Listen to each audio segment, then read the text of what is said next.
it in the summer when we don't believe it's there. Yeah.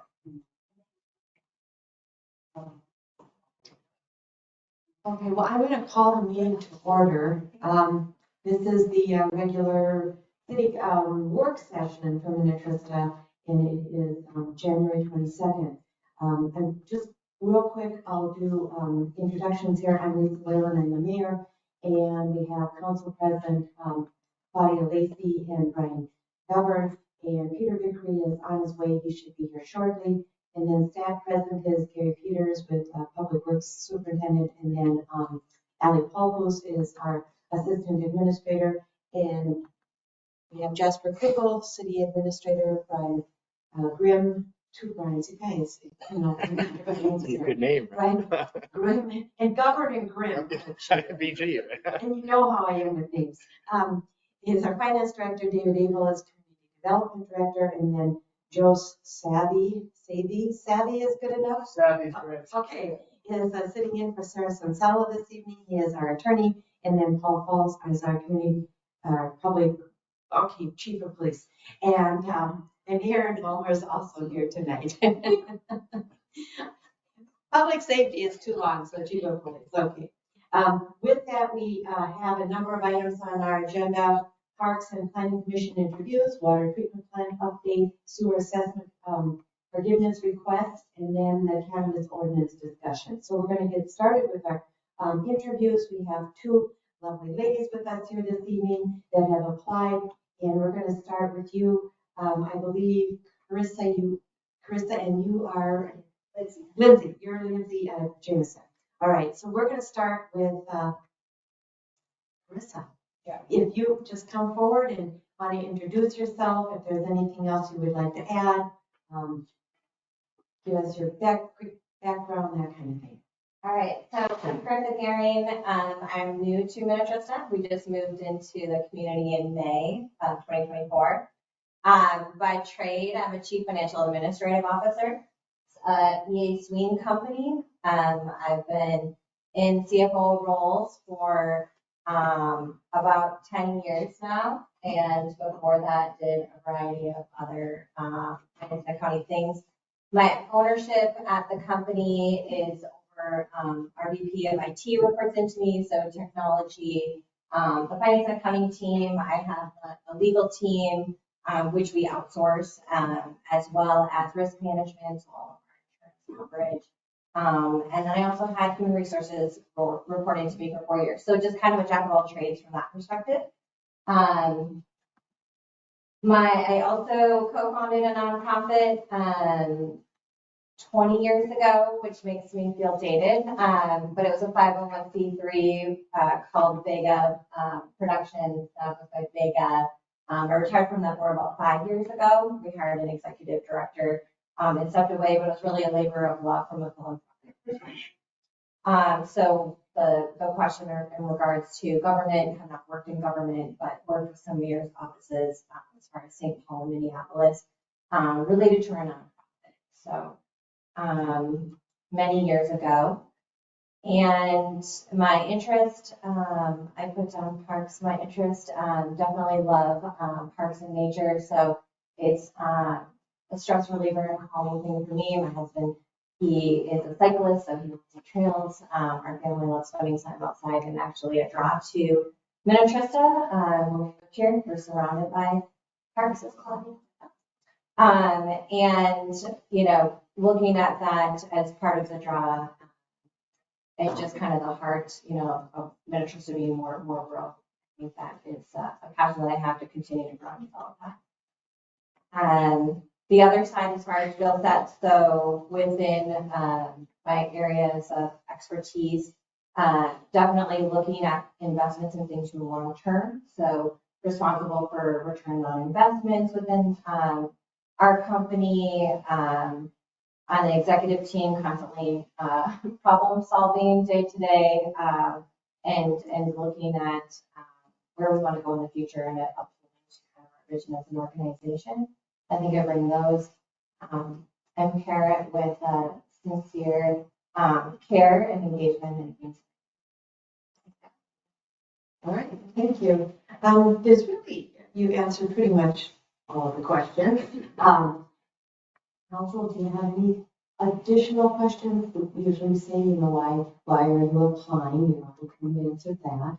And also, we ask, I guess the only question I would have is, you applied for either, I believe, or both, or whatever. Well, I applied for part. Okay.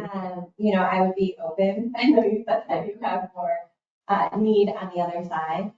We actually have one need in our Parks Commission. I think we're already short one, and we don't have any alternates. So Okay. we're actually in need on the park side. So that would be great if you want to serve in that capacity. And I know in our planning, we have one open seat, assuming we're going to reappoint Damien. And then we And I know Lindsay has. Yep, and we I also have an also write alternate. this, Correct. So Yeah. happy to help wherever. I checked all the boxes. All right. And so it's really, really great. I mean, you're new to the community. Our Parks Commission doesn't meet very often, but yet we still value their input and participation. So that's a great asset to our community as well. Questions? I would say thank you for being so diligent in filling out the application. It's really wonderful to see someone spend so much time and answer so thoroughly. I hope you consider, a role at the planning as well. I think you'd be an amazing asset. I'm so glad you're in this. Thank you for offering to serve. Thank you. And then, so what we'll do is, we also have same opportunity. And then we'll let you know before you leave. And you don't have to stay for the regular meeting, but we will officially make the appointments at a regular meeting, but you'll know before you leave. So, and if you would like to stay, you can, but if you don't, please go home and be with your family. So, thank you very much. Thank you. So, Lindsay, and you're next.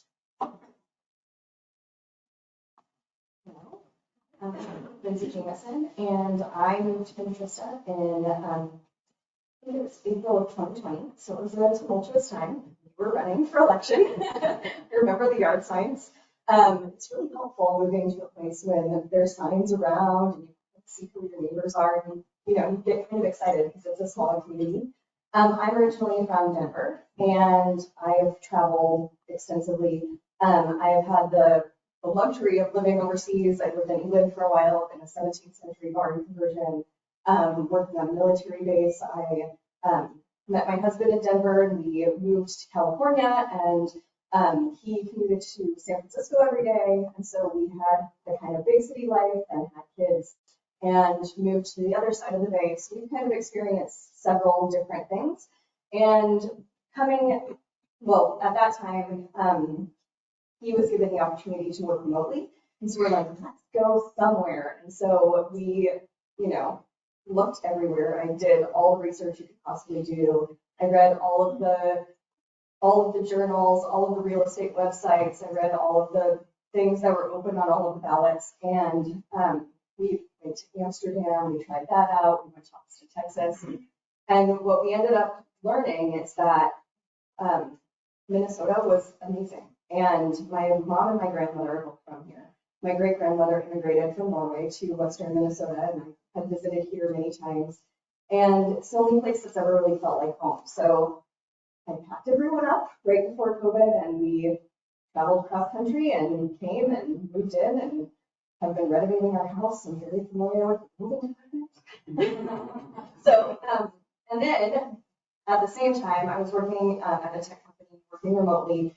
And then I told my husband, I just need to do something that's tactile. Web development is great, but I would like to touch something that I make someday. And so we agreed that I would go back to school. So I went back to school. I'm still in school. I'll finish my first part of the degree in May for architectural drafting. And so I feel like that's something that's probably a little bit more applicable to planning specifically. And as part of that, I take classes on evaluating the site, on evaluating landscape in terms of, what's available in the community, case studies, community engagement, and really understanding what the people in the community want. And that part has been really interesting to me because I have been so involved in finding a home here. And so I think that that's something that I'm very passionate about. So with me, you get a little bit of marketing background. I was a project manager for about 15 years, very capable of managing things on time and on budget. And I also have a passion for where you live. So kind of a varied background, but sometimes that's the way it goes. And then in terms of local government service, I was on the West Tonka Early Childhood Advisory Council, which is school specific, but I served for 2 years on the board and then one of the years as president. And I also was part of the West Tonka bond election and, have done several other things throughout the school, made various floats for grades. I also was attending the whole organization district meeting with the superintendent. So those are the handful of things in the last 4 years here. And then in past service, United Way and various other things throughout the career. So. Thank you. Well, thank you too. Again, you sort of answered our questions. Why are you applying? And I guess both of you, I'm assuming, have the time, because it's not a lot of time, but the planning commission meets once a month, generally, except for in December. The park commission doesn't meet once a month. It's kind of sporadic as need be. I would say maybe only a couple times, 2 to 3 times a year. Last year we started something new where the park commissioners put together what was called Party in the Park.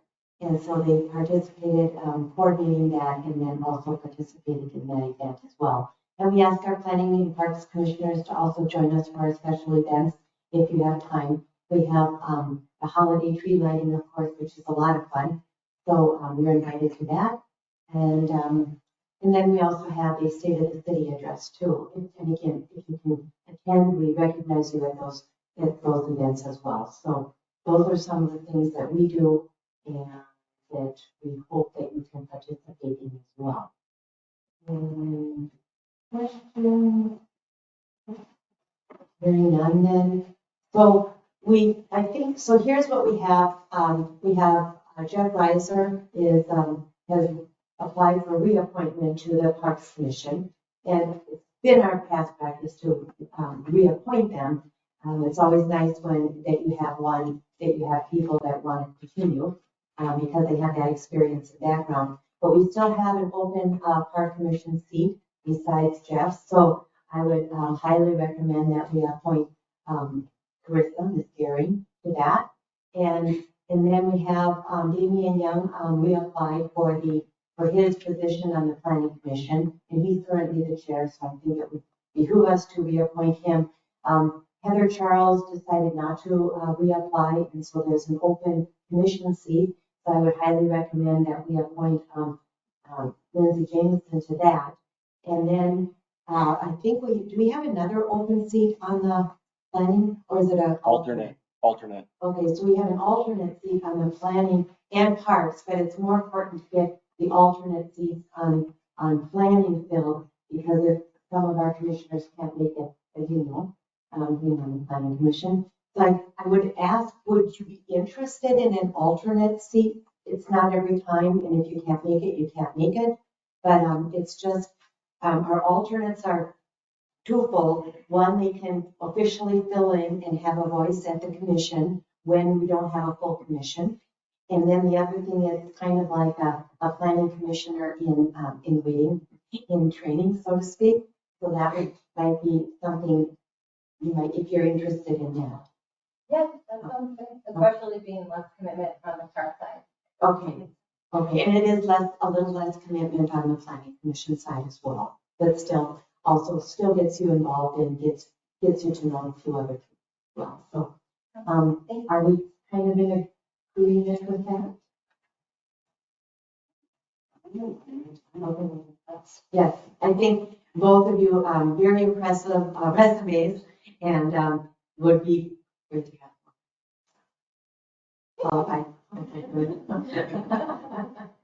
So thank you very much. So that we'll be making those appointments officially in our regular meeting, which is at 7. You don't have to stick around if you don't want to.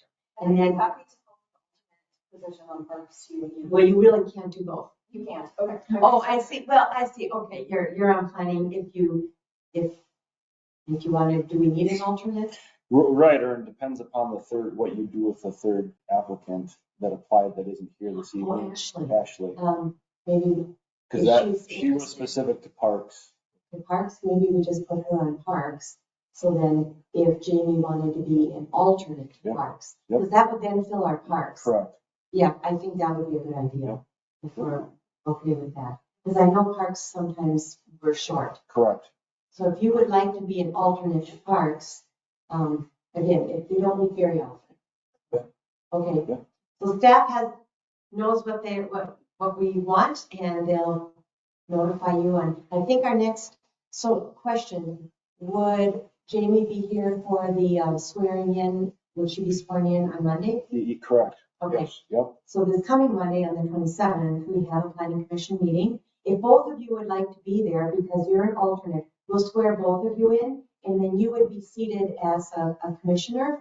And Carissa, if you would like to sit in just to kind of get a feel for it, unless we Yeah, don't have a full I was commission. gonna say, it's likely you might be in the hot seat right away. Okay. Some of the attendances, so yes, that'd be an excellent idea. Okay. Yep. If you want to stick around, so here's the other thing, we do have a cannabis discussion, a cannabis ordinance discussion, and that actually, we're gonna kind of be giving staff in the planning commission direction. That's gonna go to the planning commission on Monday. So if you'd like to stick around and kind of hear and listen to what we're talking about on that, then you're kind of gonna get a heads up or a step up on that for Monday night. So, and the meeting Monday night is 7 o'clock. Yeah, time. But, so if you want to stick around, you can. That's coming up soon. I mean, our cannabis discussion is probably in about half an hour. Okay. With that, we'll move on to the water treatment plant update. Or do we want to do the cannabis discussion? Hold on, Karen. Would you be okay if we did the cannabis discussion first, and then these ladies can listen in, and then if they would like to leave, they can leave, because the water treatment plant probably isn't all that, Probably not you know, that fun. exciting. Way more exciting. Okay, so let's start with the cannabis. Who's taking that? Madam Mayor, I think our legal representation, Joe, Mr. Joe? Mr. Joe can get us started and kind of overview and then get feedback. There'll be some specific questions that kind of need guidance on, and then we'll go from there. Thank you very much. So before you today are two separate ordinances related to cannabis. The first is a zoning ordinance, and the second is what I call the administrative section. The original plan for tonight was to talk about zoning, but I was available, so so to make it easier for everybody, we decided to talk about both of those ordinances at once. And the way that I like to think about this generally is from the business's perspective. What does their process look like when it comes to cannabis? And it helps inform how these ordinances are structured. When a business applies for a license, so 12 to 14 different cannabis business licenses, they'll go to the state, get out to cannabis management, and apply for the license. As part of that process, prior to getting the license, for every single cannabis business, they will reach out to the city and ask, does the proposed location for business meet the city's zoning requirements? If the answer is yes, then they go back to the OCM, they go through the rest of the process and approve or disapprove the license application. For retail businesses, there's another step. After they receive the license, they then have to go back to the city and register. The registration process is that second administrative process that is in the second order. That basically tells the city, this is where these products are being sold to the public, and then allows the city some enforcement power to suspend their registration if the retailer is not acting in accordance with the license. So that's kind of the big general overview. When you're thinking about cannabis regulations, from a high level, there are two things that you can and can't do related to zoning. The first is kind of deciding this laid out in the materials, whether you want to designate specific districts in which to allow these different businesses, or you can just not adopt any zoning. This takes a hybrid approach where we're designating the districts to make stats life easier. So when an application comes in, you say, okay, this is for a cannabis manufacturer, and then you can just point to the zoning code to know where to go instead of having to interpret.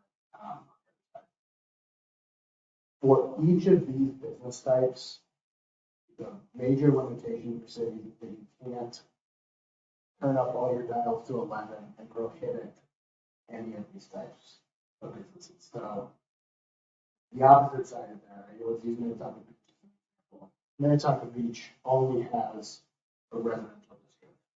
So they are not required to create a commercial district to allow these businesses. But if one were to exist, Minnetonka Beach could not prohibit. So that's where we, the high level sort of overview, to get before we jump in. Anybody have any questions so far? So just for clarification, the cities can't or don't issue the licenses. That's right. Do we have any say? I know that at one time they were saying that you could weigh in. So is that still an option or not? No, it is not. That was the 2023 version of the law, which is updated. All right. So basically, they can go to the state, get their license, and the city has no say. I mean, they come in with their license, they say, I have a license, I can't. Just so we know that's, and then we have to say, okay, here's the zoning districts that you can operate in. The only clarification I make to that summary is that the zoning clarification, the zoning certification occurs before they. Right, and that's what you had said, right? Okay. Yep, absolutely. This would be our only bite at the apple, then to regulate where facilities. This is your best bite at the apple. You'll be able to update these, and I sort of jokingly say we should treat this as like a software service contract where you get in the framework now that it's a very solid framework, and then we will send you push updates probably twice this year, once every year after that. We've had the lose for 100 years, and then you look at the bill every years.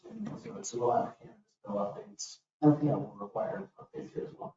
And is it possible to limit the zoning just to say our commercial area Yes.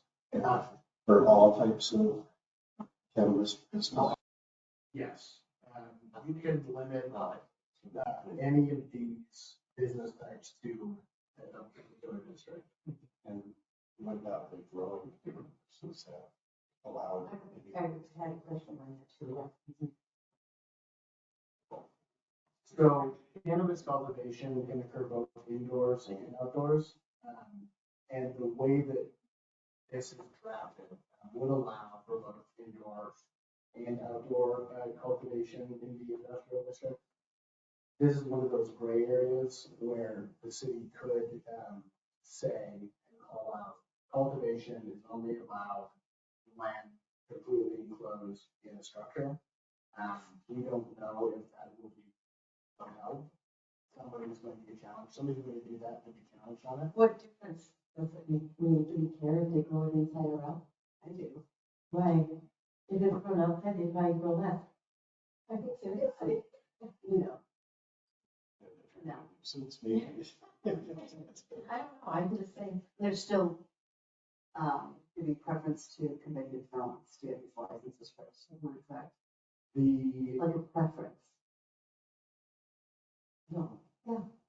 The lottery, I think that the social equity applicant lottery was, for most intents and purposes, abandoned by the OCM after a lawsuit in November. The lottery still will occur, but it's going to be occurring at the same time as the lottery for all applicants. So the answer is yes and no.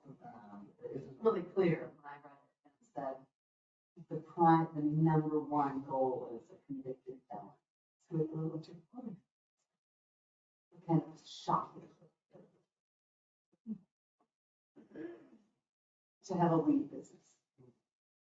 But so what difference does it make then if it's grown outside or inside?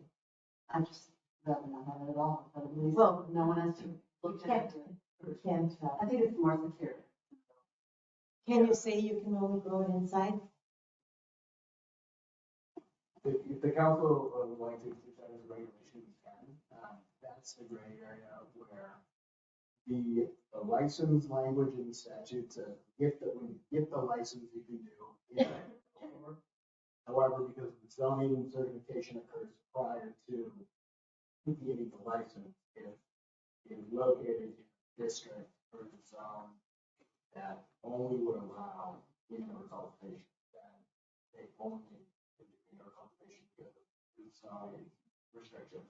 That's not outlined as an option in statute, so it's the only reason I'm saying that. That type of regulation is not sort of explicit, so there's a risk of a challenge, but there are other communities that are doing it as well. For outdoor cultivation, isn't there a requirement for fencing and not visible from the street, things like that? Yes, there are significant performance standards related to outdoor cultivation, including lighting, fencing. As well. Sort of be driving down 110 cornfield, pocket field, cornfield. I don't believe so. I'm not familiar with 110 as well. Well, so here's my concern. You know, if we say, okay, for all the other ones, zoning, commercial zoning, okay, that's fine.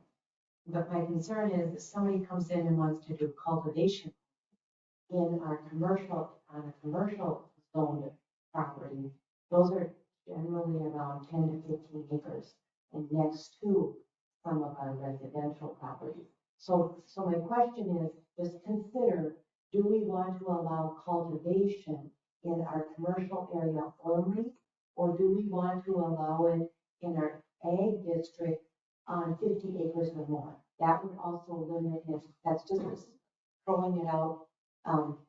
That would really limit the areas where they could do cultivation.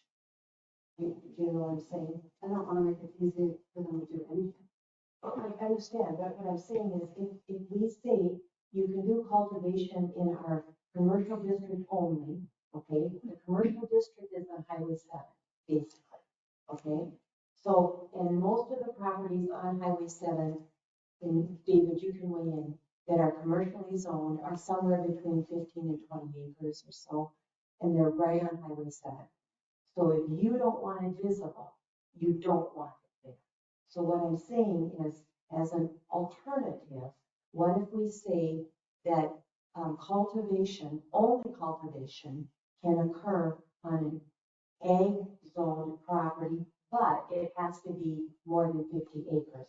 And if you look at our ag districts and the size of the parcels that we have, it's going to be few and far between that have 50 acres or more. There are some, but I'm just saying that limit, that gives you, Ms. Lacy, that limitation. Or greater limitation. I'm just throwing it out there for discussion. Brainstorming. Okay. I'd rather 20 acres than 50 acres of flat grown in Minnetrista if I have to have any. But there's a lot of 20 acres out there. That's So that was a commercial, there's some. and that's little, and I think someone would go, I don't want to, 20 acres indoor. It's expensive. I don't think we're gonna do Keep that. it in the commercial area. So then you're saying, commercial growing, commercial only, and it has to be indoors. Yep. Or go somewhere else. This is gonna go, this is gonna go to planning. It's going to planning. Do you know about Robert Torrey? I don't. He was the pivotal and most prominent. Well, hold on, we got a lot of stuff to discuss here tonight. What it did to Colorado. So, Yeah, red line, he wrote the. So what this is doing is, like I said, we're kind of giving planning commission some direction. Then there's 7 people on the planning commission that are gonna discuss this and come up with a recommendation, and then it's gonna come back to council again. So we probably don't have to go into too great a depth. Let's just kind of give David and Joe a little more, some kind of direction. So if you want to keep it all in commercial, we'll do that, we'll give them that direction. I would like to hear what Chief Paul's thinks about location of these businesses. Madam Mayor and Council, I certainly, there's a lot of different factors here. If you, in my opinion, just at a high level overview of this, if you were to force this into a commercial area, it's going to be more visible, whether it's inside or outside. The idea of allowing the cultivation only certainly wouldn't be in favor of a retail business zones, but any kind of growing operation seems like it would be better suited for a rural spot because less people are going to see it just by inherent nature of where it is. I think from, it's hard to say what this would look like or how much of a demand we're going to get. But as far as security, enforcement, things like that, that might be a much easier thing to deal with if it's in a rural space as well versus in a commercial area. And Minnetrista doesn't have a lot of commercial space, at least not today. So with that said, we really want to take up prime commercial property with large cultivation process for operations. That's burning up a lot of commercial space for something that's kind of space intensive in my opinion. Otherwise, I don't know that it matters all that much. It's really hard to say what the demand will be. So I think Joe had mentioned earlier that the city will certainly have the ability to address this once we see what this looks like and what the demand is. And then they can tweak things accordingly if we don't like the direction it's going. Well, I think your points are well made. Thank you, Chief. And especially, we don't have a lot of commercial space, and we do want to encourage more commercial enterprises to come to Minnetrista. So do we want to take it up with? Would it discourage them to go if we don't have a lot of commercial space and they be discouraged to only see 20 acres and go, wow, I'm Minnetrista? Well, it may be related to that. Since we are on the edge of the metro, is it more likely that we would have people wanting to grow? Or do you have any sense of that? Or? I don't necessarily have a sense of where each of these business sites is really looking to locate. I will say, my understanding, sort of anecdotally, is that the performance standards for like security and each of these business sites is significant enough that they're likely to want parcels with lots of space. So if the parcels available are not, I'm going to say big enough for the desired, the desired size for these facilities, discouraged to do it. And if there are excessive sort of zoning or other regulations in place, those would also be sort of deterrents for a business generally. But one thing that might be helpful is we staff came up with some buffers, which they're a big topic, but I think also what is that something that David, do you want to weigh in on anything? No, this is the direction we're looking for. so, yeah, and so Again, we just want to kind of high level and kind of pass it on to the planning commission. They're going to go through it, and then it's going to come back to us again, so we can then go through their recommendations. And, I think tonight we don't have to get into all the real details, you know what I'm saying? But may I just quote? Yeah. If it goes out to the ag parcels, they could be in between two residential farms. yes. But that's what I'm saying, it has to be a larger parcel so that they're far away from. And then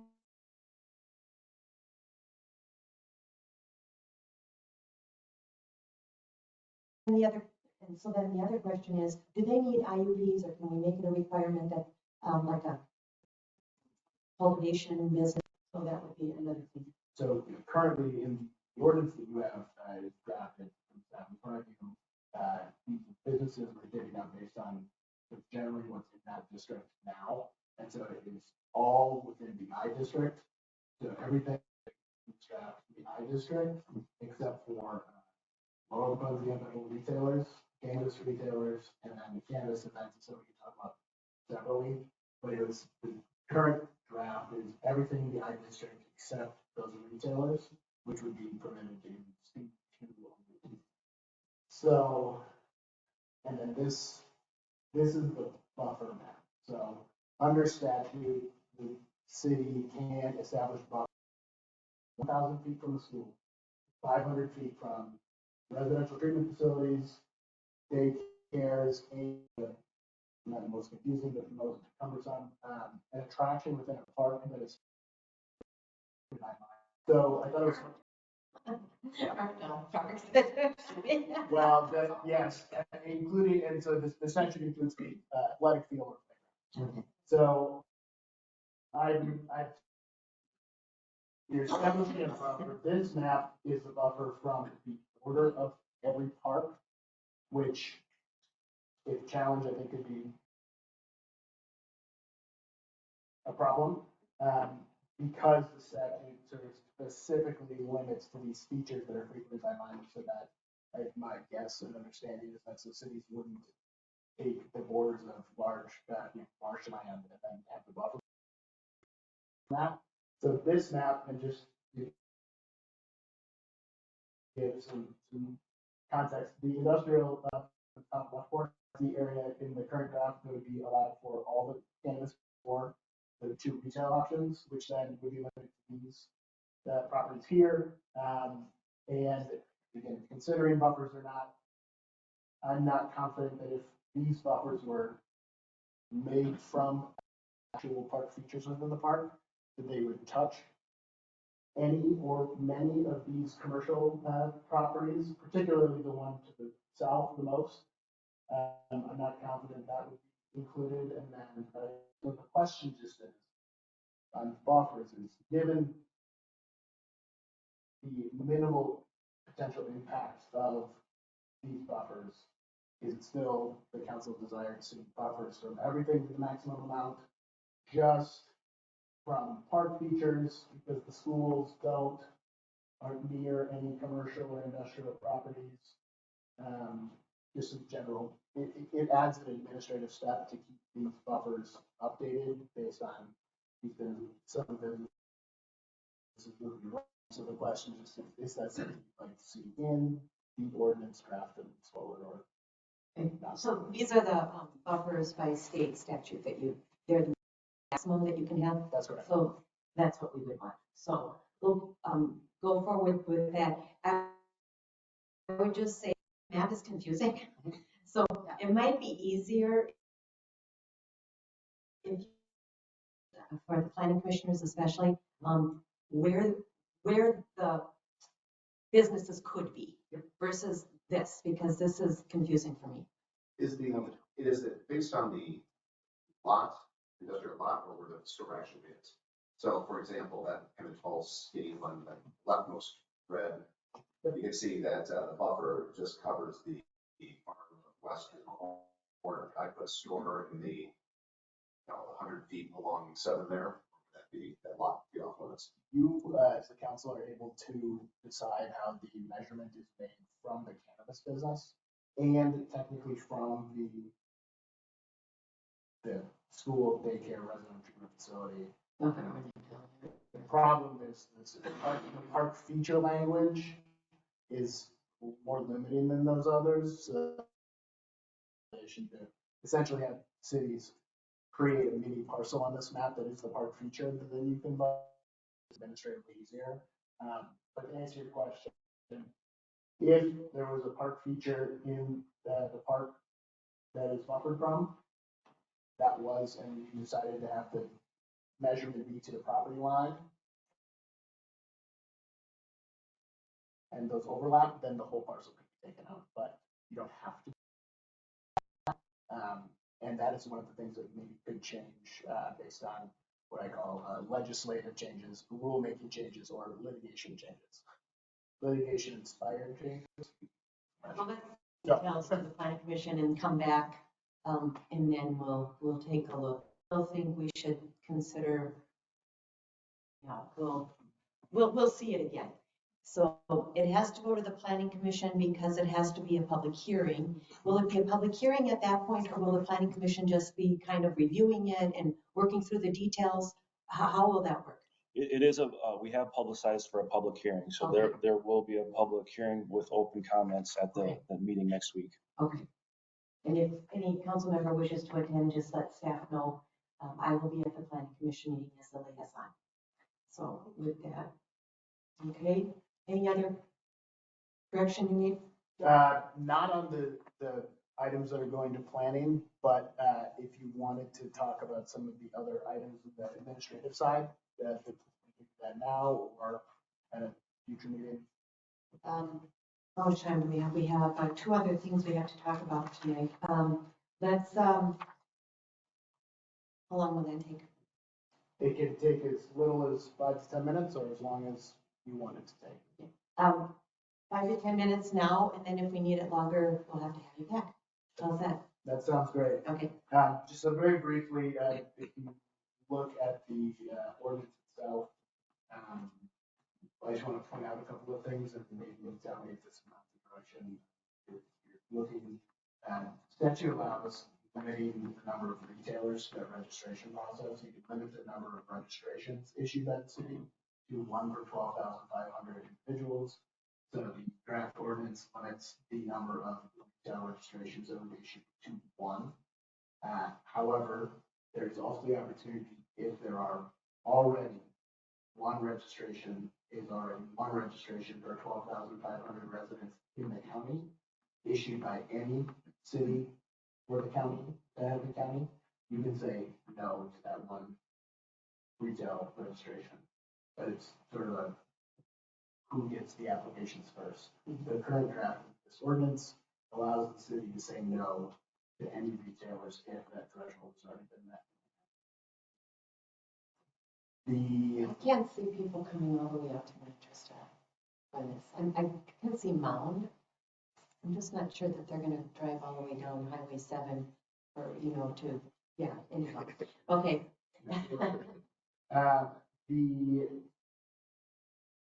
So the fee schedule will be updated. There's a maximum fee that can be charged. We use the maximum fees allowed by statute.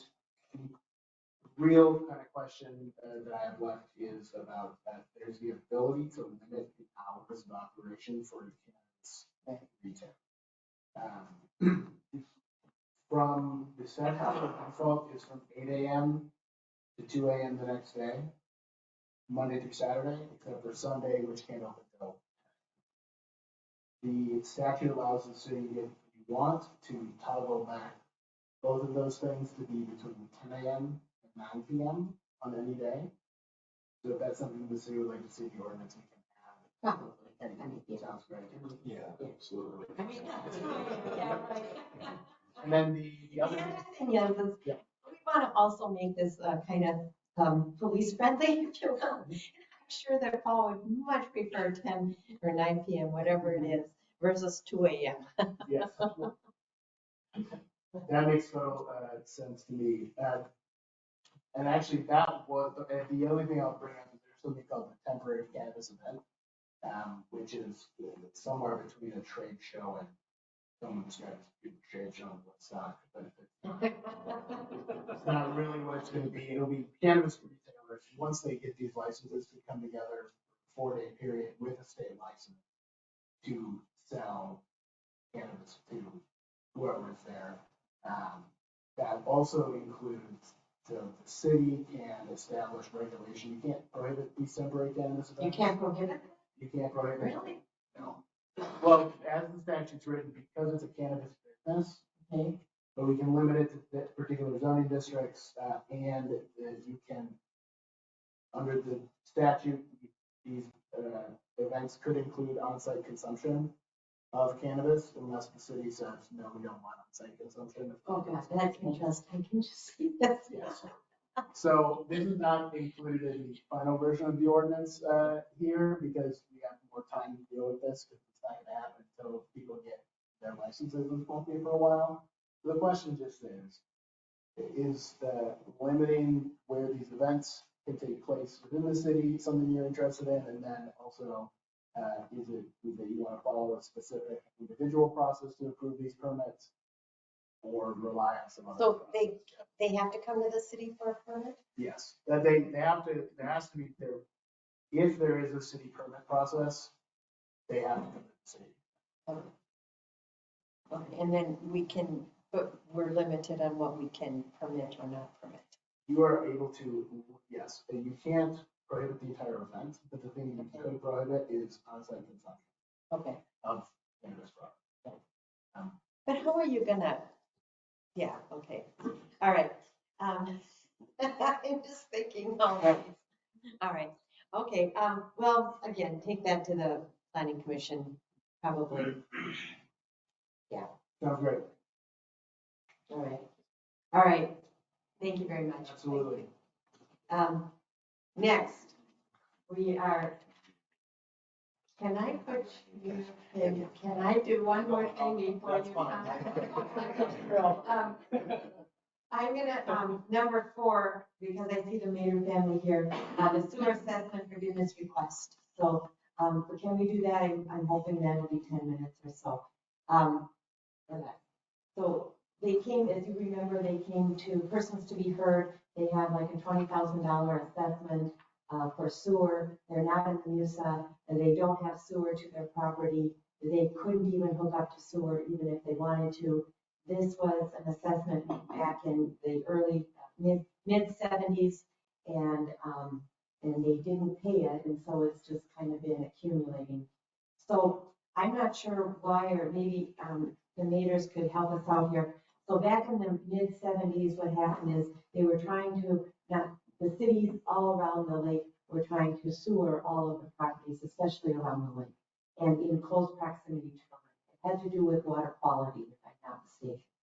And so what our city did, and again, this is by hearsay, so I can't tell you that this is verbatim or the Bible, but what I've heard over the years is that the city kind of took a large area and said, okay, all these properties are eventually going to be sewered, and so we're going to slap an assessment on all these properties. Well, then, as you know, with the Met Council, they're saying, okay, you can only do, this is the MUSA area, and outside the MUSA area, those can't be sewered. So a lot of those properties, even though they maybe paid that assessment, they're still outside the MUSA today. Nor do they have sewer lines going to their property. So it's kind of a conundrum. I don't know if Brian or David or anybody else wants to weigh in. Jasper? I'll let Brian, he's been kind of the point of contact with the Maters and has done a lot of the research.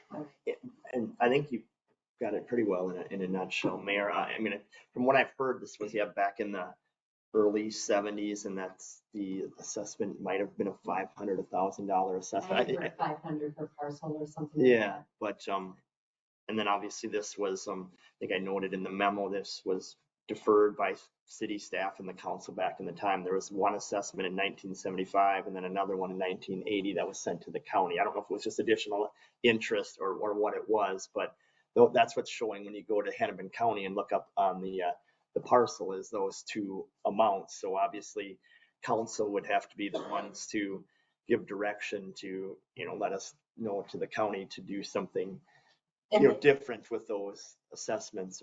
And when you look at the assessments, so you get a list of assessments from the county every year. And then when those assessments are listed, it specifically says what they're for, correct? Yeah, I think I noted basically it's got a levy number and a description with it as far as, So these are sewer assessments. Is how they were This labeled, one yes. property. Sanitary sewer improvement, and then there was another one that was deferred, or sanitary sewer deferred. So I think that, it's all stemming back from that original, what you described from like the early to mid 70s.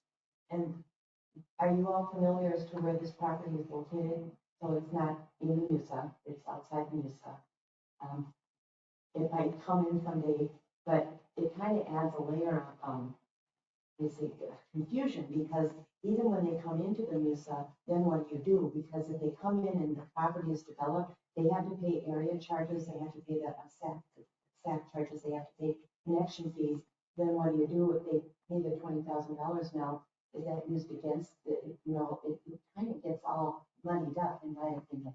So just, we don't need it in our sewer right now, in our sewer fund. We're pretty solvent in our sewer fund. And this is the last one. There are no more like this. They've either been paid, or they've been forgiven, or they've connected to sewer. One of those three. Yeah, it's the last deferred assessments. All our other assessments for the county are current or active for road projects and et cetera. Well, I didn't think any had been forgiven, so.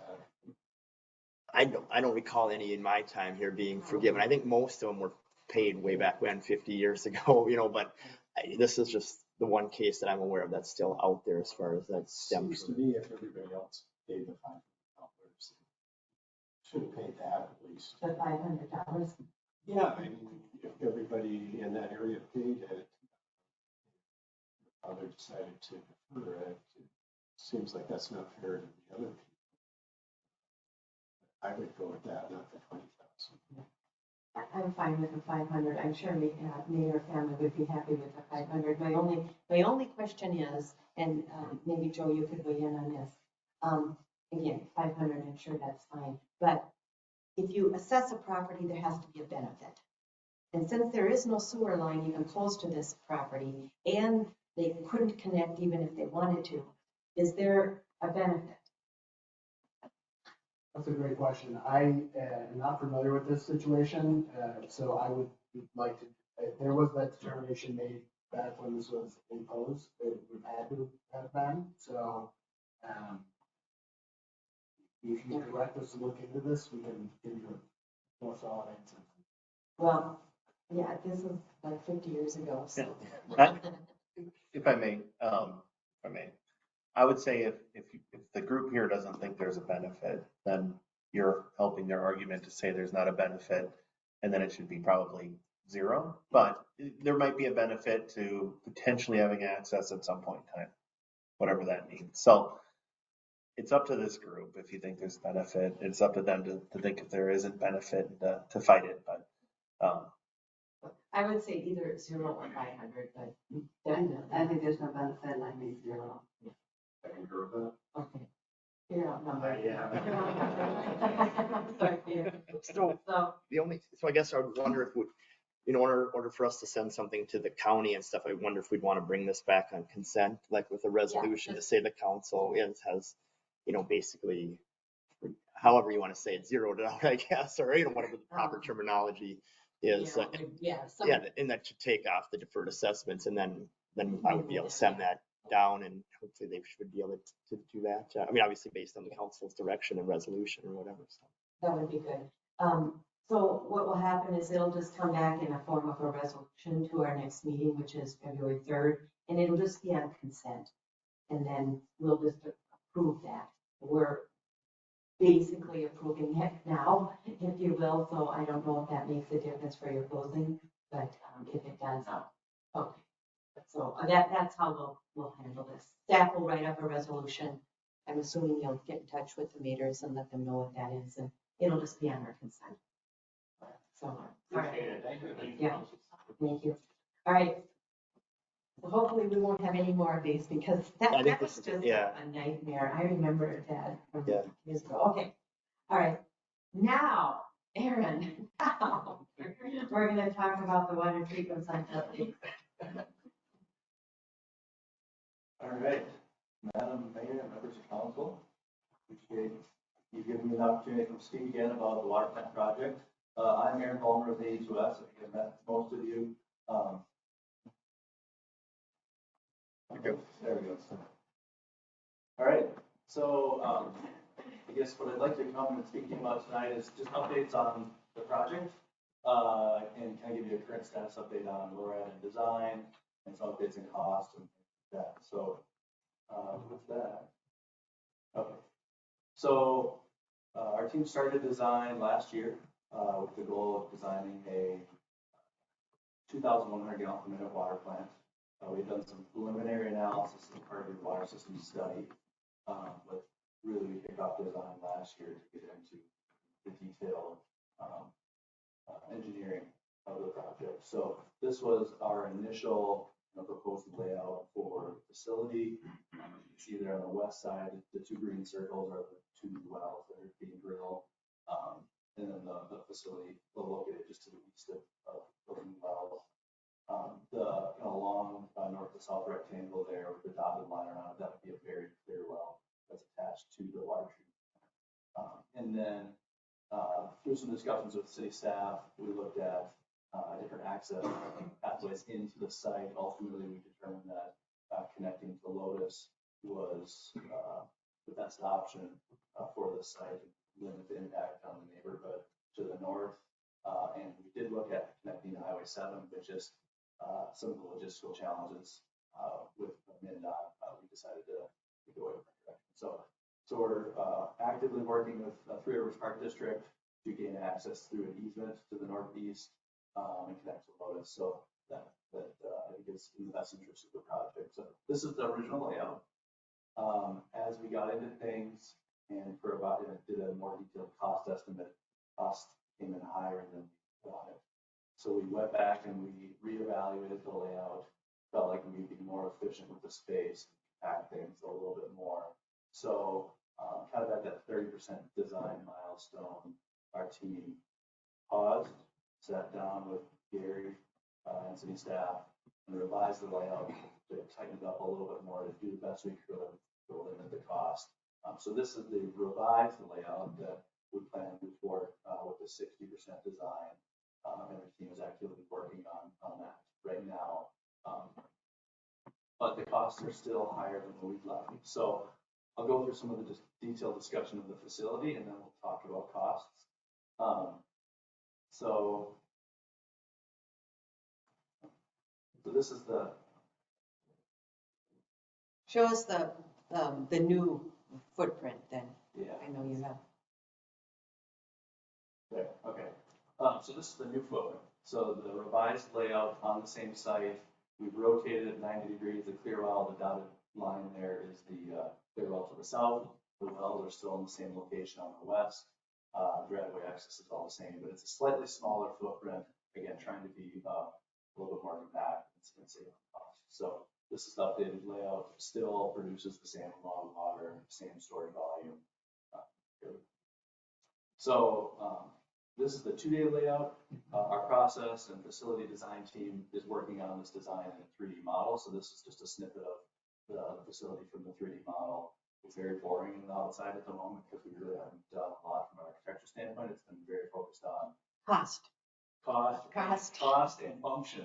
We need it to function and produce water, and we need it to be as cheap as possible. So this is a. We'll take ugly over. Yeah, sorry.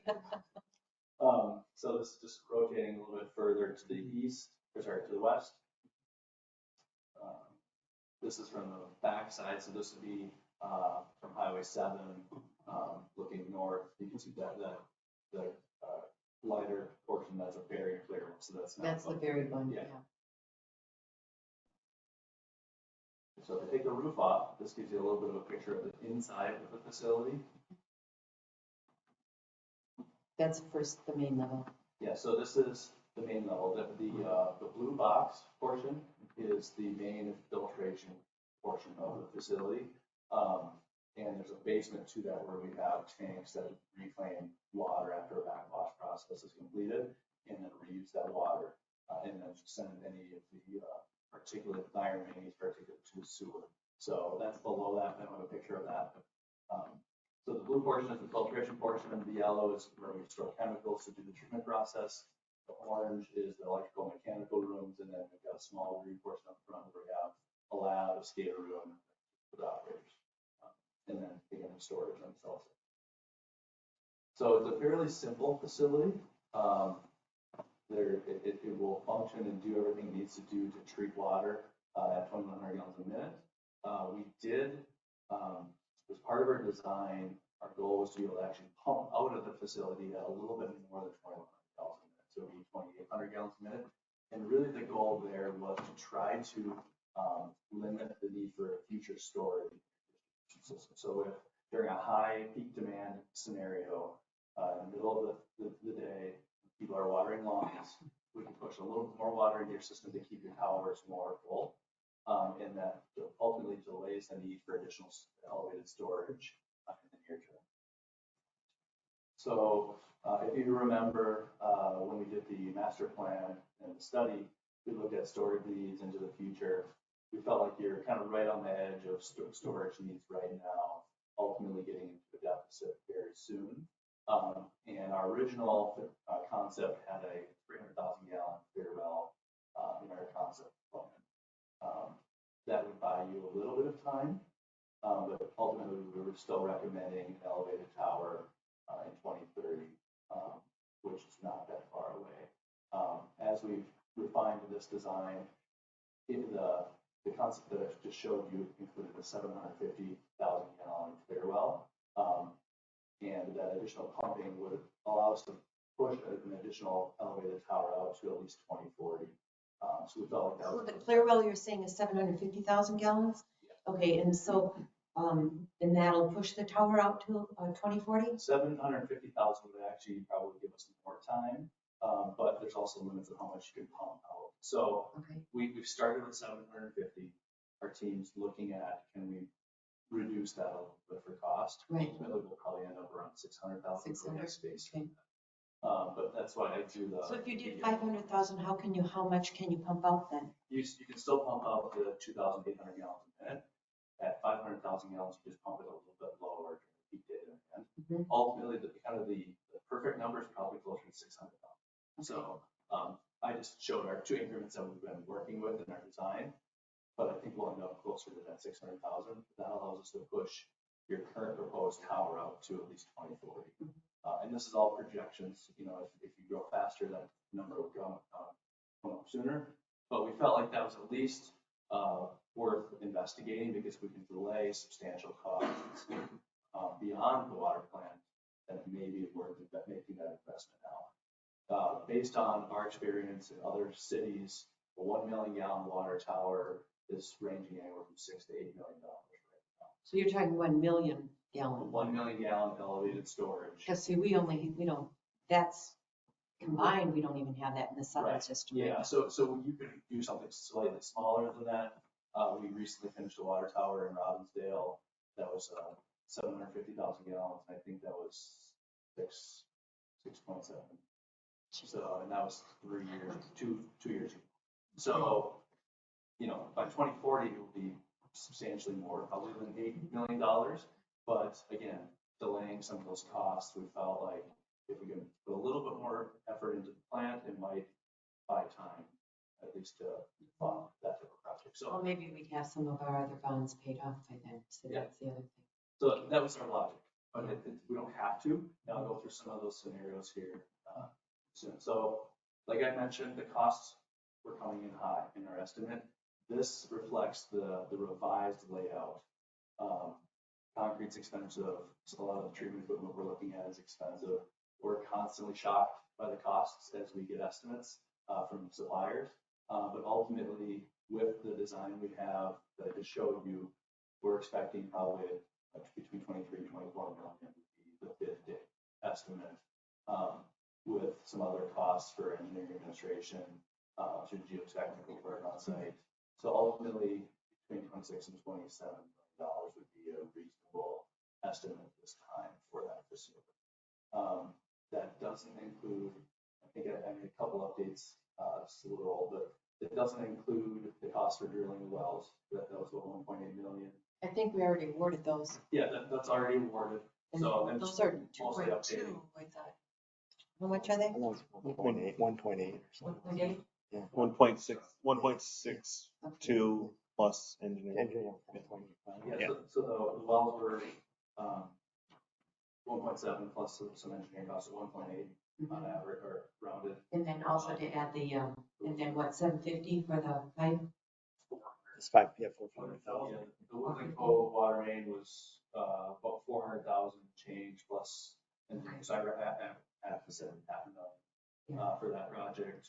We'll need to decommission plus 4 and 5, so that's probably 600,000 for decommissioning, bringing one to operate observation well, and then our team's also recommending along Highway 7. Right now, the plan would is connected to a piping that was in code that we just installed. Right.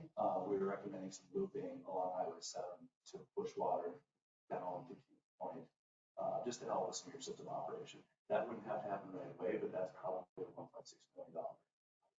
So I'm full of bad news today. I apologize. I know, you're fired, right? But it's my job to make sure you guys get water. So ultimately, adding all those other costs in, we're looking at close to a $30 million total project. Okay, so I know it's shocking. it is shocking. So contingency, 15%, really, seriously? Yes, that's very, very common for the state.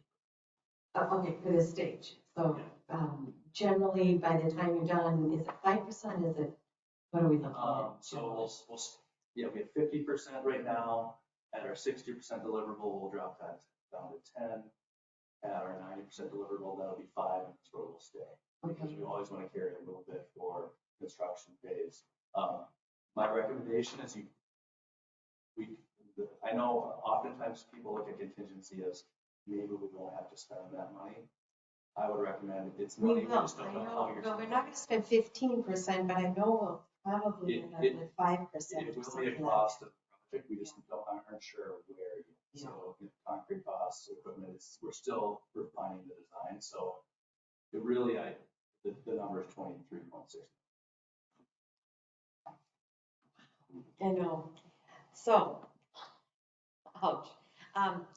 So we've been talking with our senator, our newly elected senator, Ann Johnson Stewart, and we've been talking with our newly re-elected representative, and they're fully on board with promoting, trying to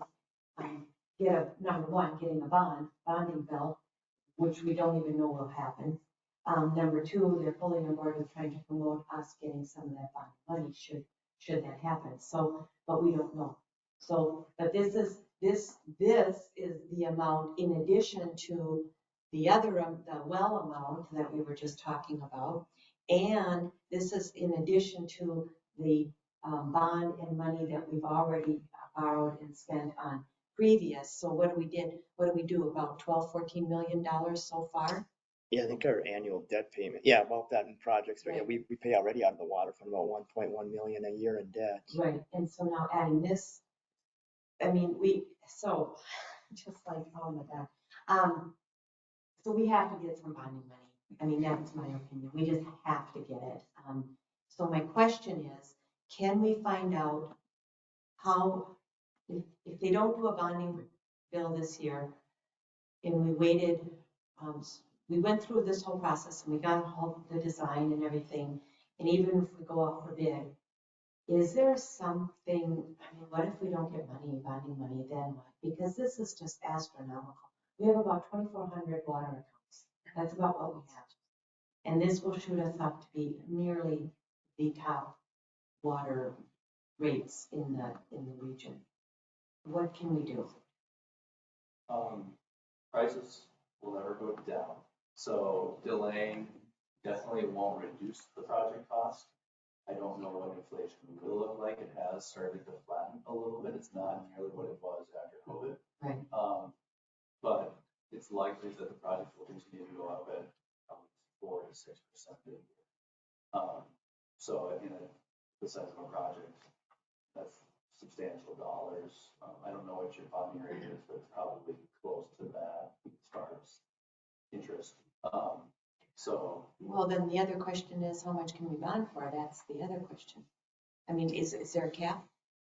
It's just bank qualified versus non-bank qualified. We have that 10 million a year, but I don't think the spread's a quarter to 0.5% or something. Yeah. There's no limit to the amount of money we can bond. It's just, we probably pay maybe 150 basis points more for all that above 10 million. Yeah. Something like that. I'm more worried about, we'd be basically doubling our debt on our city's books, as well as making our utility rates having to go up 50-60% a year or something. Yeah, I mean, it's for a couple of years. Which I can't imagine our residents would even accept that at all. I mean, it's just not practical or feasible. I mean, I think I mean, so we're about, how far are we into the design of it? For between 30 and 60%. We did look at options.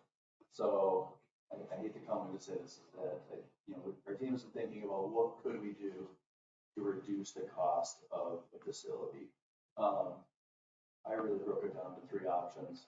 Continue with the facility we have and look at additional cost saving measures, aeration, reducing the storage capacity. We do have a chlorine scrubber in there. That's more of an emergency scenario, looking at a cheaper option, which would be automatic shut-off valves. So those 3 alone, we could probably pull out somewhere between 1 and 1.5 million. I wouldn't say they're absolutely necessary, but we could investigate removing those. If that's not enough reduction, option 2 would be going to a gravity filter that's steel, similar to what you have in your other facility. We looked at that a little bit in the preliminary phase. We'll get into details in a minute. And then the other option would be more of a pressure filter design, which is much more compact. So if we go into detail on option 2, so moving to something that's a little bit closer to what you guys have at your Kings Point plant,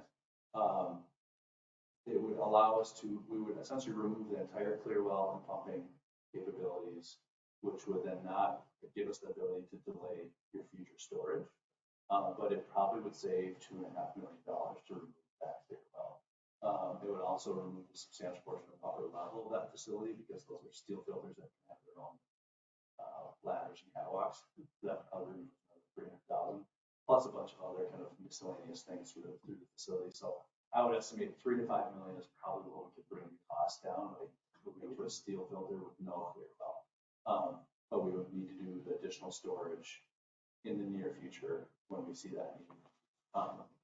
If we want to go another level down as far as cost to move to pressure filters, it's a more compressed filter design. So it's essentially your wells pumped directly into a pressure filter and then directly into the system. So you remove aeration and detention.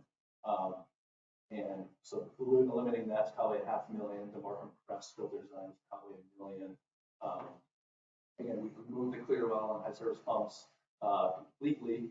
So that's a $3 million in reduction plus, again, complete upper level would go away. So that's another $500,000. So that's probably a $5 to $7 million cut to the project.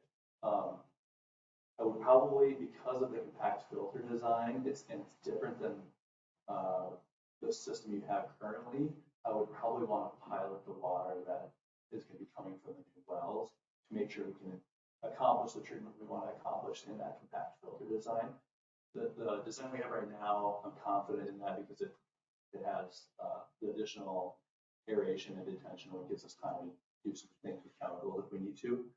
Pressure filter is a little bit more of an aggressive treatment, where it's smaller, it's more compact, they don't have the time for chemicals to react. So I want to pilot that. How do you pilot it though? Because we're not going to build the plant and then have you pilot. Well, so we have the wells. Okay. Those are being drilled. Yeah. So we could put a small pump in those wells, and we'd have a trailer basically on site where we pilot in a trailer on a small column with the water and jar test different chemicals or filter media to make sure it would work. And we basically mimic a water plant in a small trailer setup. So we would look at doing that. We wouldn't be able to do that until the spring once the wells are drilled. And then we would finish the design if indeed we thought our pressure filters were an option. So why couldn't you do that for a year? I'm just thinking, why couldn't you do that for a year until we find out if we could get some bonding money? Do what? Do the pilot. The piloting really only takes a couple weeks. So. But why couldn't you continue that? But that's a small scale. You're only talking enough to find out what you're gonna have for filter media and stuff. This is not a big scale unit that It's can a distribute to a system. 6-inch PVC column with some media in it. It's like an so that would be something we do on site for a couple of weeks to fine tune our treatment capabilities. And then if that would work, then we could go with a pressure filter design and ultimately probably $7 million in costs. Again, we would still likely need storage because we would get additional pumping. But You're talking storage 5 years from now. Yes, yeah.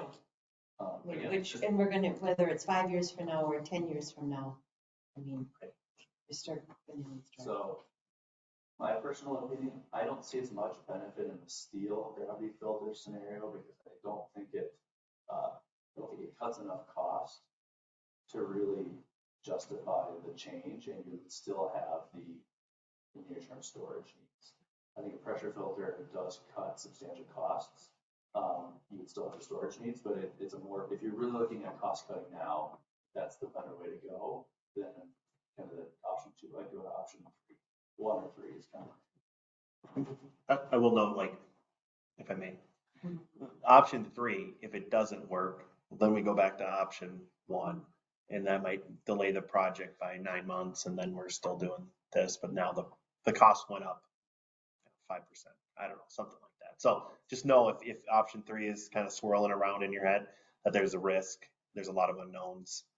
It might work. I don't know what the likelihood is, but Have you done this before? I guess that would be the, have you built, We pilot off. Piloting is a very I mean, common thing. this type of the pressure filter. Yeah, pressure filters are a common technology in the industry. So what would make you think that it wouldn't work here? I mean, I'm just- So your Kings Point plant has some struggles with, because they use aeration detention filtration right now. That's the process they use Right. at that plant. And I'll have to feed a polymer to, but the iron manganese swap that's created through the oxidation process, they have to feed a polymer to make that kind of a little bit bigger so they can filter it well. Okay. My concern was because we don't know what the wells are gonna look like on site, that you may have similar challenges, and that might be a challenge in a pressure filter because we don't have as much detention time. So in a pilot scale, I can mimic limited detention time on the water that we're going to be treating.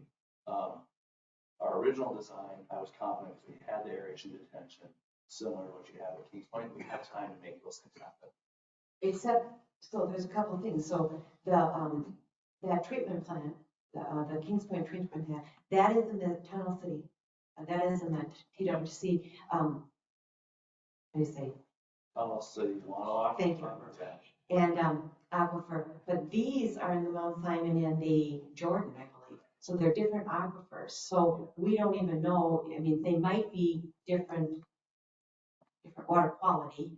That would be the hope. It's much better water quality. We don't have the organic issues that we have at Kings Point, and then likely a pressure filter would work.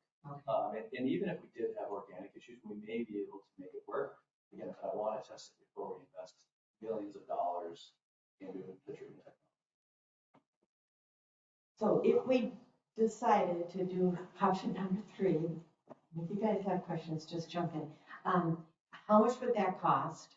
Because let's just say we wanted to do option 3 to save us maybe $6 million or whatever. What would it cost to do that pilot? And then if it doesn't work, then we're back to option 1. But I mean, I know we've lost that 9 months, but isn't it that much money? Jasper? one question I have, and I haven't even asked you this yet. So is it possible to do pressure filters with a clear well in service pumps? It is. It's not common. Okay. Just because that's kind of the benefit of a pressure filter is you can push right Sure. through. But Edina has pressure filters that go into a clear well, and then it's Yeah.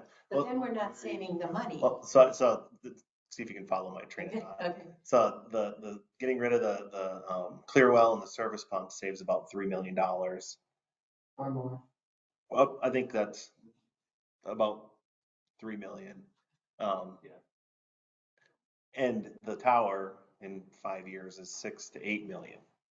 And if we want to delay that tower for probably 15 years, it's a $3 million investment now. Yeah, so I'm trying to get the best of both worlds to see if that'll work.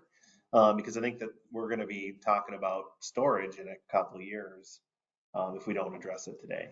So that's why I asked the question to see if there's a way to get like a cheaper filter with also storage. But then you're only saving 2 to 3 million versus the 5 to 7. And so, and here's the thing, we're growing. we're hope to grow anyway. And so rather than strapping our current residents with this enormous water rates, I'm thinking if you spread that out, so even if you needed that storage in 2030, when is that other bond? Is that 2035? So which one, the water Or tower? the treatment plants that we did. I think we did those in 2015. Yeah, So- I think the PFA goes on that till 2035. 35, so even if we stretched it out to 2035, by that time, that payment is going away, which is nearly $1 million, 900 some thousand. Yeah, it's the bulk of it. or Right. whatever. That's the bulk of it. By then we could afford, if you will, to tag on another bond, take on a new bond, without, I mean, this is, I'm just looking at the money here. So if we could do option number 3 without the clear well now and save, even if it's 5 million or 6 million, I think that's worth the savings. Can we delay it by 9 months? Do you know? Because I think starting it doesn't really matter. It's not like roads, right? Yeah, so, well, I have a couple slides that might. So, on the funding side, we did reapply to the PFA between 30 and 60%, because they originally said you don't qualify. I strongly disagreed, argued with them, they came around, but we didn't score high enough to qualify for funding. So they said, yeah, you qualify to be on the list, but you don't have enough need to be in the fundable range. So we're at the very bottom of the list for fundable range, so really the PFA funding is not an option. Yeah. So with that, we're looking at traditional bonding. And this is our design timeline right now, if we continue forward. So I haven't adjusted it for the 9-month delay, but our team is in a good spot where we've put energy into the chemical feed and the front kind of lab space. But I told them to kind of hold off on that filter clear well because we were going to be having this discussion. So if we say, hey, we want to do some piloting, see if we can hack this a little bit, yeah, that would be, we'd essentially tell our team to pause, do the 9-month, we can start piloting in the spring when the wells are operational. I guess basically when we have a casing, we'd work with the well driller, do a pump there, we'd set up a skid and pilot, and then once we have results, we would start design again on whatever technology. Have we wasted money on the current design? No, because my hope would be that we would just replace the gravity filters with pressure. So everything that's around that would stay the same, but I'd want to tell my team to stop now, because if they continue, then we are just wasting design. Okay, I said it. I don't know if you want to give Gary an opportunity to speak. He's over there. I know he's got a lot on his mind. And this is his department. This is his kind of baby. So. Kick the can down the road. Last time we did this too, we downsized the plant and this is the mess we're in. So I don't know. We're not downsizing the plant. No, I know, but I Gotta live within your need the means. water. I mean, I don't know what else to say. I mean, we're to the point where we need the water side. Right. We're gonna have to do it an hour later. I mean, it's never gonna be cheaper. We can't stop building. You want to develop, you want to I move just think, forward, so. I'm a homeowner, or I'm not on water. Either am I. Oh, I'm not on water. Brian, you're on water. I was looking at these numbers and thinking, this is gonna be, you wanna know the numbers, what people are gonna have to pay? For a 20,000 gallon quarterly bill, which is probably low, you're probably gonna be paying $700. You're paying $200 to $300 a month for water. And that is if you're on the low end of the water scale. Okay, so I look at that and I say, is this what we want to put on our residents? Well, I think we have to spend a lot of time just flying them with this information, like, Right. come in and tell us you don't want us to do this, or we have to do this. And I think, the challenge is that the the water department staff are having, they get a lot of complaints from residents from the iron mains. Right. You said how many gallons you pumped well 3? Just last year, well, 3 just supplementally, almost 38 million gallons of water. So, and that's a non-filtered well, I so know. that's putting iron mains into your Right. system, which is driving a lot of the complaints. So we have the capacity to keep up with demand. We have wells 4 and 5 that are not great. They're, they get the water in the system, but it's terrible quality. Yes, And that's what's driving a lot of the yeah. complaints. So I think the message to the residents also is that we're trying to save money, but that comes at a cost. Take it, this can't be pumped to another, like to the other facility to be treated. Kind of run a pipeline from the well, the new well. In the wells. Kings Point, the plant is beyond its capacity. How come we can pump 38 million gallons from non-treated wells? Why can't we pump 38 million gallons from the new wells instead? So the wells that we're currently drilling, wells 8 and 9, will be replacements for 4 and 5. Right. So those wells, what we're drilling right now is just the casing, so they will not be outfitted with any kind of pump. The pump would be included, it's included in the water plant project. Okay. And we pump directly to the water plant.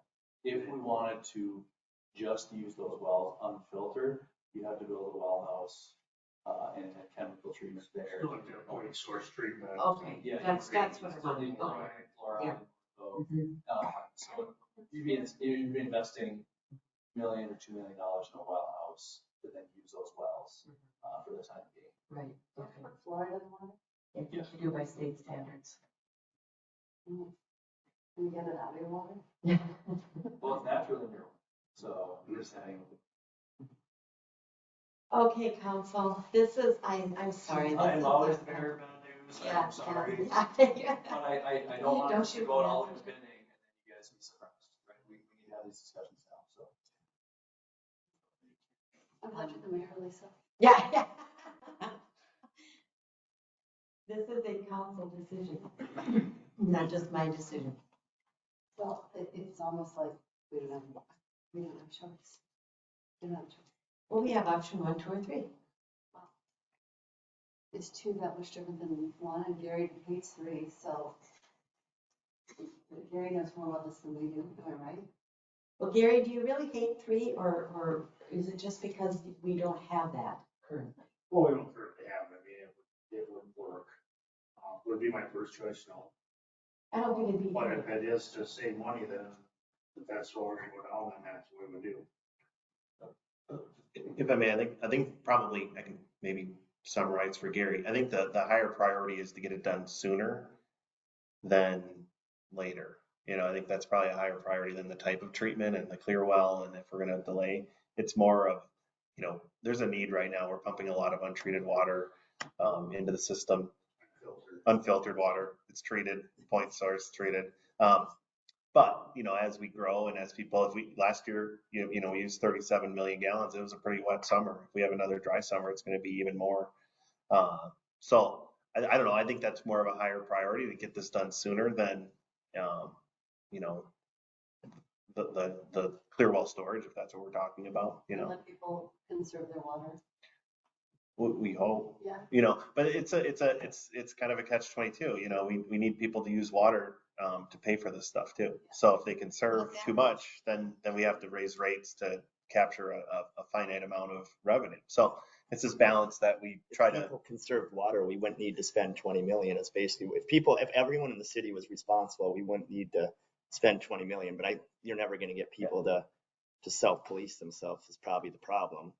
I mean, we're basically spending 20 million on irrigation potentially is the crazy part. It's insane, but. Well, for that kind of money, that's a funded building. You gotta do better than that. No, we're not spending more money.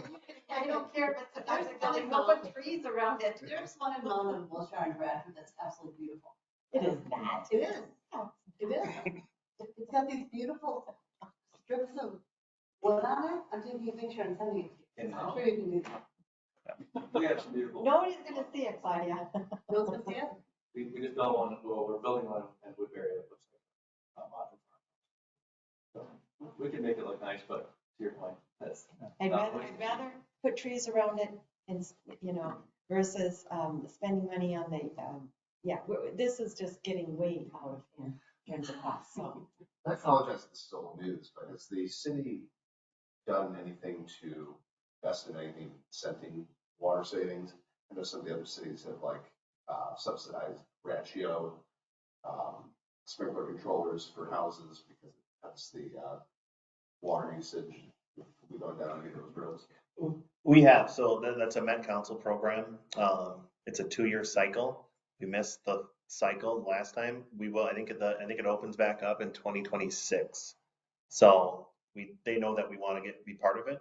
But to that point, a lot of the homes are new and a lot of them have Wi-Fi irrigation controllers already.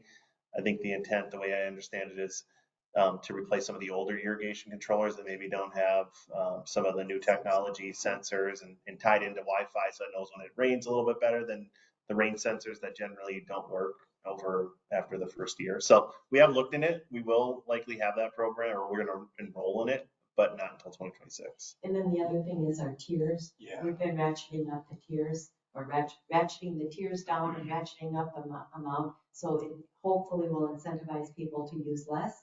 But, yeah, I think it's helped slightly, but not a lot, not as much. And we've tried to educate people as well. I was saying to Jasper, maybe we'll have to have a town hall meeting and just educate people on the cost and, you know, why we're doing it. But I'm just like, how in the world can we do this? If you want to Google a case study, Google Rockford, Minnesota. I think a few years back Yeah. had raised their rates. You remember reading Right, about that? yes, Where they did. 50%. Now all of a sudden they were meeting in their public works garage. They had so many people outraged about that big of increase. It's factual. People will notice. So Yeah. I mean, if I may, there's a big education piece, right? There's the pendulum swings. If we don't have treated water, you have to be okay with maybe the water not being aesthetically pleasing, or having a different filtration system in your house that gets rid of that if that's what you care for, or you pay more for treated water from the city. So it's Well, typically in the summer, well, for first summer, it was about $3,500 for the quarter we moved in, before we knew what the water rates were.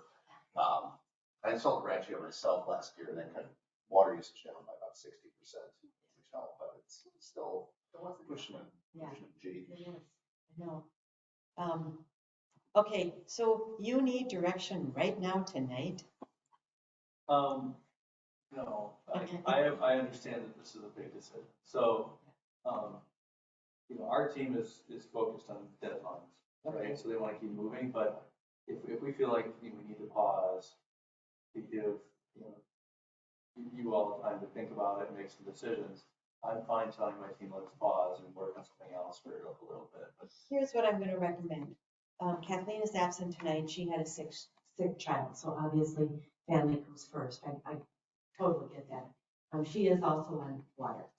I really think we need to have a full council, if you will. Could we bring this back at our work session, our February 3rd work session?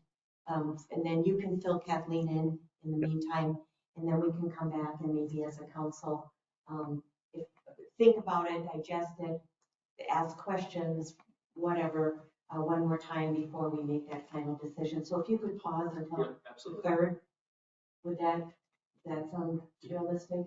Would it be possible to have some more defined numbers for them? But then just, rough, just kind of what would be the actually with the pressure filters as compared to, just. Sure. I mean, right now it's just estimates. Can we kind of narrow it down just a little bit and at least get a little sharper pencil for them so they kind of know what they're looking for and what they're looking at? Yeah, and I'll talk to, there's a couple of contractors in the industry that do water plant work. Okay. I can ask them, from a preliminary standpoint, they bid jobs every week. What are they seeing for prices? What do they think this project is from a cost standpoint? So we're doing the best we can with, vendor supply quotes and experience, but contractors will have much better hands. So I'll reach out. I think that would be good, and then maybe Brian and staff, you could put together some numbers in terms of what would this mean for the average homeowner, what are their bills gonna look like? I think that's gonna be a big issue, a big question as well. And we'll make the assumption of, I mean, we have to make an assumption. You're either getting some bonding money or no bonding money. We'll probably have a couple different scenarios. Because that'll affect a lot. Yes. And I know, the congressionally directed spending. Are we gonna apply for that again? You could, it's another option, right? So Yeah, so we applied this last cycle, which is still in play. They haven't actually taken action on last year's application yet, but once that's done, then there will likely be another CDS spending round, but that might not be until this fall. I know. And here's the thing, Corcoran got 10 million from the feds. Why can't we get some? I mean, come on, you know? I mean, seriously. And Mound gets, 10.3 million from the state. And here we sit. It's like, I think, so anyhow, I do want to apply again, even though we didn't, if we can, apply for that federal, for those federal dollars as well. So, okay. One more question about like the financing for it. Are we statutorily required to just use its user fees for the water? So, yes, yes, we are, because you can put it in your general levy, but the problem there is not everybody is on city water. If everybody in our city was on city water, then you could put it in your general levy, in your general budget. Because only about 1/3 of our properties are on city water, and the rest, or maybe there's 2/3, whatever. There's quite a number of people. So you have to imagine this, if you were on your private well, and you spent money on your well and maintaining it and so on, and then all of a sudden now you're also paying for your water, that's, you can borrow money from other funds, but my understanding is, Joe, you can weigh in if you know, that you can't use, your water fund has to be paid for out of the buckets, water users, development fees, connection fees, those are the buckets that you have to take the money out of. I live in a city that actually used the taxes because they overbuilt. The growth didn't come right away. I live in Mayor, and they built a huge water treatment plant, and they for years were subsidizing, keeping their water rates, still increasing a lot, but being able to subsidize through the taxes. And people would go crazy if we tried to do that there. Because if you're on a private well, why would you want to pay taxes for water infrastructure? So the way, sorry, the way that Sarah and Ron have explained it to me is we can do it. It would be politically very problematic if we would use taxes.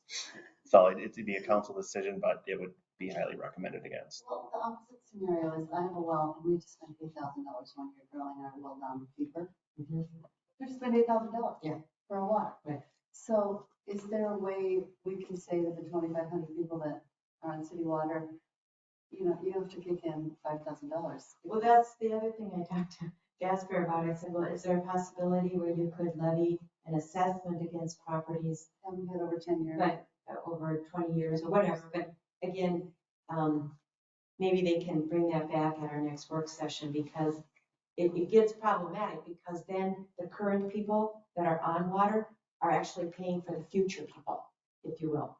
So you have to figure out, okay, what would be the proper way to assess it if you want to go down that route? And then how much do you assess? And you're still going to have to borrow for that amount, because you don't know how much those assessments are going to be paid off. So you're still borrowing all that money. So it's a real conundrum.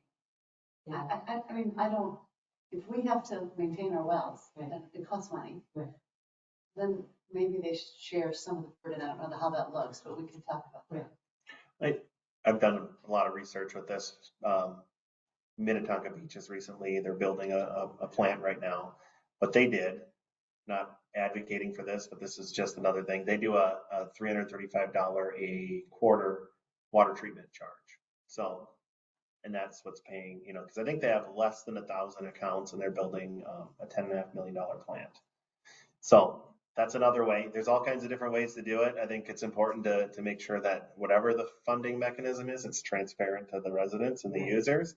A lot of times the rates are the easiest way to do that.